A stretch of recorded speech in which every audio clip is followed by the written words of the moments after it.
Hi guys, welcome to medicine में Daisy. आज हम देखने वाले हैं charts of physiology, that is experimental physiology. उनके ग्राफ्स जो होते हैं वो हमें जो इम्पोर्टेंट है वाइवाल्स और प्रैक्टिकल्स के हिसाब से वो आज मैं आपको एक्सप्लेन करूँगा, जिससे बताऊँगा। उनके जो क्वेश्चन पूछे जाते हैं वो आपको मैं उसके क्या क्या क्वेश्चन पूछे जाते हैं वो आपको मैं आज बताऊँगा। सो keep going watching this video, full video, please watch full video and let's start. Before starting, I want to make you a request. Please subscribe, like and share this video. So our first graph is gradation of stimuli. ठीक है। So इसमें आपको question पूछे जाएंगे, what is sub minimal stimulus, what is minimal stimulus, what is sub maximal stimulus, what is maximal stimulus and supra maximal stimulus. ठीक है। तो सब मिनिमल स्टिमुलस जो आपको यहाँ पर दिख रहा है, जो स्टिमुलस से कोई भी टिश्यू एक्साइट नहीं होता, उसको बोलते हैं सब minimal stimulus. So then what is minimal stimulus? Minimal stimulus थोड़ा सा स्टिमुलस जिससे एक्साइट होते हैं टिश्यू, उसको बोलते हैं minimal stimulus. Capable of evoking visible response from excitable stimulus, that is the weakest strength of the stimulus is minimal stimulus. Then that is next one is the submaximal stimulus. This stimulus is between minimal stimulus and maximal stimulus. ठीक है। and there next one is the maximal stimulus. मतलब maximal stimulus is the stimulus which excite the whole nerve fibers of the nerve.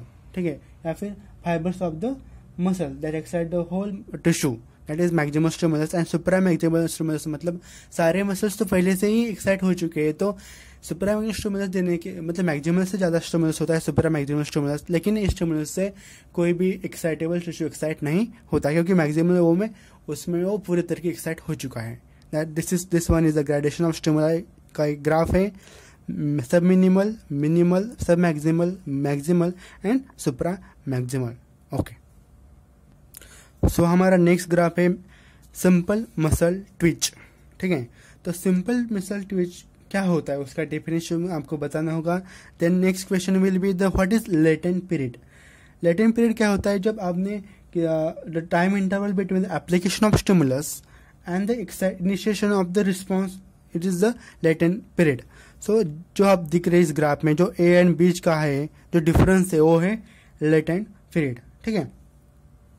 उसके बाद आपको question पूछा जा सकता है कि what is contraction period and what is relaxation period. So contraction period is from B to C, that is contraction period, and this one is C to D is relaxation period. So next question आपको exam में पूछा जा सकता है कि what are the factors that the strength और the height of contraction of the simple muscle twitch. Okay. हमने अभी देखा कि सिंपल मसल ट्विच। उसके बाद हमें ग्राफ आता है, वो है कि effects of two successive stimuli. So इस ग्राफ में हम देख रहे हैं कि यहाँ पे एक स्टिमुला दिया जा रहा है, उसका रिस्पॉन्स यहाँ से स्टार्ट हो रहा है, और ये रिफ्रैक्टिव पीरियड है, रिलैक्सेशन पीरियड। ठीक है। सो हम अब इसमें देख सकते हैं कि इस ग्राफ में आपको क्वेश्चन पूछा जा सकता है व्हाट इज रिफ्रैक्टरी पीरियड। ठीक है। सो आप इस डायग्राम में देख रहे हैं कि व्हाट इज रिफ्रैक्टिव पीरियड। सो यहाँ पे आप देख रहे हैं कि यहाँ पे हमने स्टिमुला अप्लाई किया है ना। सो यहाँ से यहाँ आने तक वो होता है रिफ्रैक्टिव पीरियड। ठीक है।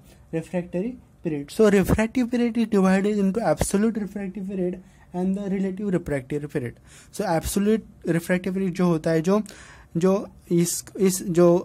जब स्टिमुलस अप्लाई होता है, वो जो स्टार्ट होता है, इनिशिएशन ऑफ कॉन्ट्रैक्शन होता है, उसको दो में डिवाइड होता है। वो first one is the refractive period and next one is the relative refractive period. ठीक है। So now in the diagram कैसे हमने अभी यहाँ पे स्टिमुलस अप्लाई किया, देन नेक्स्ट स्टिमुलस अप्लाई किया, तो यहाँ पे एक कॉन्ट्रैक्शन आ रहा है, फर्स्ट कॉन्ट्रैक्शन जाता है, क्योंकि हमने दो बार स्टिमुलस अप्लाई किया है। ठीक है। सो यहाँ पे हमने पहला स्टिमुलस अप्लाई किया, देन वो कॉन्ट्रैक्शन हुआ, रिलैक्सेशन हुआ, देन नेक्स्ट स्टिमुलस अप्लाई किया, और जो हम सेकंड स्टिमुलस जो दे रहे हैं ना, वो कॉन्ट्रैक्शन के पीरियड के टाइम में दे रहे हैं। सो यहाँ पे देख सकते हैं दोनों डायग्राम में कि जो फर्स्ट कॉन्ट्रैक्शन है वो is less than the second contraction, क्योंकि हमने सेकंड स्टिमुलस वो जल्दी में दे चुका है। ठीक है। देन इस डायग्राम देख रहे हैं कि हमने फर्स्ट स्टिमुलस दिया, देन जब फर्स्ट स्टिमुलस होने के बाद जो रिलैक्सेशन पीरियड उस टाइम में हमने सेकंड स्टिमुलस दिया है, तो यहाँ पे पूरा तरीके से रिलैक्सेशन नहीं हो रहा और वहाँ से हमें मिल रहा है एक दूसरा एक ग्राफ जो उससे ज़्यादा है। इसको बोल सकते हैं हम कि beneficiary effect of the stimulus. ठीक है, so these are the effects of two successive stimulus we can see. अभी हमारा नेक्स्ट ग्राफ है that is genesis of tetanus. So tetanus क्या होता है आपको क्वेश्चन पूछा जाएगा। उसके बाद हम इस डायग्राम में देख रहे हैं कि स्टेयरकेस इफेक्ट क्या है। सो हमने पांच स्टिमुलस, यहाँ पे आप देख रहे हैं कि पूरा इसका कॉन्ट्रैक्शन हो रहा है, रिलैक्सेशन भी पूरा हो रहा है, तो इस इफेक्ट, लेकिन इसका जो कॉन्ट्रैक्शन हो रहा है धीरे धीरे बढ़ रहा है, तो इसको हम बोल सकते हैं it is the staircase effect. Then next one is the treppe. What is treppe? ठीक है, तो ट्रैफे में क्या होता है कि हम बहुत ज़्यादा स्टिमुलस देते कम टाइम में। सो हम देख रहे हैं कि इसमें हमने 10 स्टिमुलस दिए फिर कम टाइम में। सो यहाँ पे हम देख रहे हैं कि पूरा कॉन्ट्रैक्शन हो रहा है, लेकिन रिलैक्सेशन होने के टाइम हम दूसरा स्टिमुलस दे रहे हैं, सो पूरा रिलैक्सेशन हो नहीं पा रहा। मतलब रिलैक्सेशन होने से पहले मिनिमल टाइम ऑफ टेक हम दूसरा स्टिमुलस दे रहे हैं। सो लेकिन इसमें कॉन्ट्रैक्शन तो बढ़ रहा है, सो स्टेयरकेस इफेक्ट जरूर है, लेकिन यहाँ पे पूरे तरीके से रिएक्शन नहीं हो रहा। So we can say this is a treppe. ठीक है, so what is next question, what is clonus? ठीक है, क्लोनस इसमें हम ज्यादा स्टिमुलस देते हैं, मतलब हम जो हमने ट्रैफे में दिया उससे ज्यादा स्टिमुलस देते हैं हम क्लोनस में। सो उसमें क्या होता है, इनकम्प्लीट टिटैनस होता है। It is clonus is the incomplete tetanus, ये आपको ध्यान में रखना होगा। So it is a successive stimular contraction starts before the previous relaxation is complete. That is the clonus. Okay. And the last one is tetanus. आपको सबको पता है हमने बहुत बार स्टिमुलस दिया, मतलब 15 से या 20 से ज़्यादा स्टिमुलस दिया तो मसल कॉन्ट्रैक्ट होगी पूरे तरीके से, लेकिन वो रिलैक्स नहीं कर पाएगी, तो उसको बोलते हैं हम tetanus. That is 40 stimuli per second, that is a tetanus. Okay, so हमको क्वेश्चन पूछा जा सकता है कि what are the factors affecting tetanus and what is genesis of the tetanus. So we can say the factors affecting tetanus are the fatigue, strength of the stimulus, load, refractory temperature and type of muscle fiber. Okay, so next हमारा graph है preload and after load. ठीक है, इसका next graph है after loading and pre loading. ठीक है, सो हमें आपको काम की चीज़ बताने वाला है, वो है कि इस डायग्राम कैसे पहचानते हैं। तो आफ्टर लोडिंग में होता है उसका बेस लाइन नीचे नहीं जाता, फ्री लोडिंग में इसका बेस लाइन नीचे जाता है। सबसे आसान तरीका है इस ग्राफ को पहचानने का।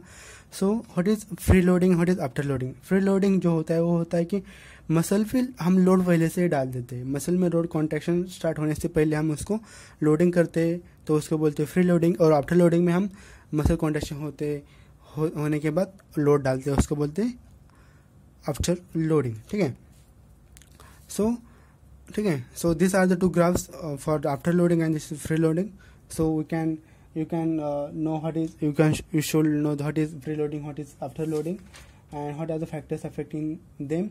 And teacher may ask what is Stirling law in this question also. ठीक है, सो हमारा नेक्स्ट ग्राफ है फटीग, मसल फटीग।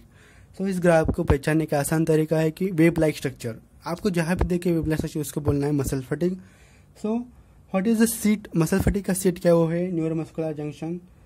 ठीक है, सो हम इस फटीग को देख सकते हैं, हम जब एक्सरसाइज करते हैं तो हम वहाँ पे देख सकते हैं कि मसल फटीग क्या होता है। सो factors affecting fatigue, what is why this happening, you should know. ठीक है, सो मसल फटीग में क्या होता है आपको पढ़ना चाहिए। नेक्स्ट ग्राफ, सो हमारा नेक्स्ट ग्राफ पे effect of cold saline warm saline on the frog's heart. Cold saline से कम होता है और जो हॉट सलाइन से वार्म सलाइन से बढ़ जाता है, तो एक ग्राफ है effect of cold saline on the frog's heart and effect of the warm saline on the frog's heart. इस ग्राफ को हम अच्छे से पहचानना चाहिए और एक्सप्लेन करने से आना चाहिए in the hour. Next graph है effect of Stannius ligature on the frog's heart. ये हम क्यों करते हैं, क्योंकि हमको फ्रॉग के हार्ट की ऑर्थोमेटिक डेंसिटी जाननी है। तो पहले हम इस ग्राफ में देख रहे हैं कि यह हमारा हार्ट का नॉर्मल रिदम है, लेकिन हम लाइगेट करते हैं साइनस वेनस को। सो इसका जो हार्ट बीट होता है कम होता है, लेकिन लाइगेट करते हैं एट्रियल को सेप्टम को, तो ये हार्ट रेट पूरी तरीके से स्लो होता है, लेकिन वहाँ आगे जाके हमें मिलता है ईडियो वेंट्रिकुलर रिदम। ठीक है, क्यों मिलता है? एट्रोफिक रिदम, क्योंकि वेंट्रिकल्स जो हार्ट के उस टाइम पे बन जाते हैं पेसमेकर, ठीक है। सो हमारा नेक्स्ट ग्राफ है effect of vagus and crystal stimulation on frogs heart. So इस ग्राफ पे हम करते हैं कि हम time to time right vagus, left vagus and crystal को स्टिमुलेट करते हैं, तो हमें यहाँ पे इनहिबिशन मिलता है, क्योंकि right vagus, left vagus and crystal parasympathetic fibre zone में होते हैं, ठीक है। सो इस ग्राफ में हम वेगस के बारे में जानेंगे, लेकिन इस ग्राफ में हम वेगस को लंबे टाइम तक के लिए इनहिबिट स्टिमुलेट करते हैं, तो यहाँ पे हमें बहुत बड़ा इनहिबिशन मिलता है। लेकिन as frogs heart contain so the heart start beating and we get some elevations, heart again beat करने लगता है, तो हमें मिलते थोड़े थोड़े वेगल एस्केप करता है और स्लोली वेगल्स हार्ट बीट बढ़ता है, देन वेगल में स्टॉप किया तो फिर से हमें नॉर्मल रिदम मिल जाता है। ये है वेगल एस्केप। सो ना हम देखने वाले effect of acetylcholine, nicotine and adrenaline on the frog's heart. So हमने अभी देखा कि हम जब स्टिमुलेट करते हैं राइट वेगस, लेफ्ट वेगस और क्रिसेंट को, तो हमें इनहिबिशन मिलता है, टाइम टू टाइम इनहिबिशन मिलता है। लेकिन जब हम एसिटाइलकोलिन अप्लाई करते हैं फ्रॉग्स हार्ट को, तब यहाँ पे हम देख रहे हैं इस ग्राफ में आपको क्लियरली विजिबल हो रहा है कि हार्ट रेट जो था वो कम हो रहा है और जो राइट वेगस और क्रिसेंट का स्टिमुलेशन भी बना रह रहा है, इस इनहिबिशन भी देखने को मिल रहा है यहाँ पे। तो इसका मतलब है एसिटाइलकोलिन डायरेक्टली मसल पे काम करता है। एक ग्राफ है effect of adrenaline on frogs heart. So अभी हमें हमारा नॉर्मल ग्राफ है जिसमें हमको राइट वेगस, लेफ्ट वेगस और क्रिस्टल का इनहिबिशन देखने को मिल रहा है। जब हम एड्रेनालिन अप्लाई करते हैं किसके ऊपर, फ्रॉग्स हार्ट के ऊपर, तब हमें दिख रहा है कि हार्ट रेट जो बढ़ रहा है, ठीक है। लेफ्ट वेगस, क्रिस्टल का स्टिमुलेशन हमें दिख रहा है, इसका मतलब कि एड्रेनालिन मसल पे काम करता है। सो आपको दो ग्राफ से एसिटाइलकोलिन एंड एड्रेनालिन, उसमें हमको अच्छे से दिख रहा है कि जो एड्रेनालिन और एसिटाइलकोलिन है वो मसल पे काम करते हैं, लेकिन एड्रेनालिन बढ़ता है और एसिटाइलकोलिन से हार्ट रेट कम होता है। ये इनका डिफरेंस है। सो अभी जो हम ग्राफ देखने वाले वो है effect of nicotine on frogs heart. So एक ग्राफ बहुत ही इंटरेस्टिंग है, क्योंकि निकोटीन पहले गैंग्लियन पे काम करता है और उसको पैरालाइज करता है, स्टिमुलेट करके उसको पैरालाइज करता है, ठीक है। यही उसका फर्स्ट स्टेज। सभी हम क्लियरली देख रहे हैं कि जो हार्ट रेट तो धीरे धीरे कम हो रहा है, या क्योंकि यहाँ पे प्री गैंग्लियोनिक फाइबर से क्या हो चुके, पैरालाइज हो गए। लेकिन फिर से जो हार्ट रेट तो बना रह रहा है, नॉर्मल हो रहा है, तो हम इसको जानने के लिए हमने फिर से वेगस को स्टिमुलेट किया। लेकिन वेगस क्या है, वेगस का है प्री गैंग्लियोनिक फाइबर से वेगस के। सो हार्ट रेट पे कोई इनहिबिशन नहीं हुआ, वो नॉर्मली चलते रहे, ठीक है। लेकिन हमने जब क्रिस्टल को स्टिमुलेट किया तो हमें दिखा कि क्रिस्टल क्या स्टिमुलेट हुई और क्या कि हार्ट रेट को इनहिबिट की, क्योंकि क्रिस्टल क्या है, क्रिस्टल है post sympathetic, post ganglionic fibres होते हैं उसमें, ठीक है। एंड देन वो नॉर्मली अपना हार्ट रेट आ गया। This is all about experimental physiology. तो आपको इस सारे ग्राफ अच्छे से उनका जो हमने ट्रिक विक बताया आपको अच्छे से याद करना है और अच्छे से जो क्वेश्चन बोले वो आपको तैयार करने हैं। Thanks for watching this video. Please subscribe, share and like. Thank you.